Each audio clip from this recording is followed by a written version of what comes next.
মুন্সিগঞ্জ জেলা, টঙ্গিবাড়ি থানা, বানারী ইউনিয়ন। দেখুন, প্রায় তো 20 থেকে 25 বছর পূর্বে এই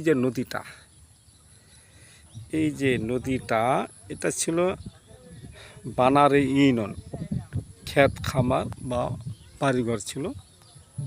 সেই ক্ষেত খামার বাড়িঘর ভেঙে 1998 সাল থেকে শুরু করে বা 2000 সাল থেকে এগুলো ভেঙে সব নদী একটা সব কিছু বিলীন করে দিয়েছে। দেখুন, ওই যে দেখা যাচ্ছে ওই পারটা হাসাইল বাজার, আর এটা হলো এই যে গাছের গোড়া দেখতে পাচ্ছেন, যে নৌকাটি দেখছেন, এই যে হুন্ডা রাস্তা, কাঁচা রাস্তা, ইটের রাস্তা, এগুলো বানারী। অথচ নদী বিলীন হওয়ার পর থেকে দেখা যাচ্ছে এই পারের মানুষ বসবাস তেমন একটা করছে না। যারা প্রয়োজনে ক্ষেত খামারে কাজ করেন, গৃহস্থ করেন, বিভিন্ন ফলন তারাই খেতে পারে। মানুষ দিন মজুরি এখানে থাকে। তারপরে প্রতিদিন শত শত মানুষ এখানে ট্রলার থেকে হাসাইল চলাফেরা করে। তো দেখা যায় যে ভাঙতেছে, পানি যত কমে কমে বাড়ছে ভাঙতেছে, স্রোতও ভাঙে, ঢেউও ভাঙে।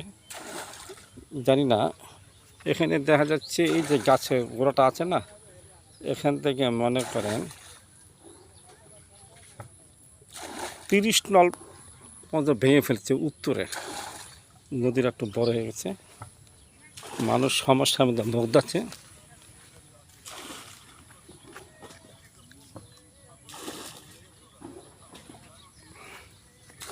বর্ষা আসলে, শ্রাবণ মাসে আসলে ভাঙন শুরু হয়, প্রবল স্রোত, নদীর পানি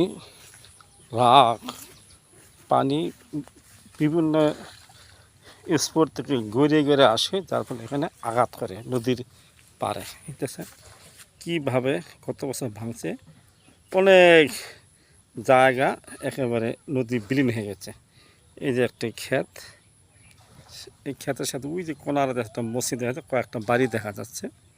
গত বছর কিন্তু আমরা দেখেছি অনেক বাড়িঘর।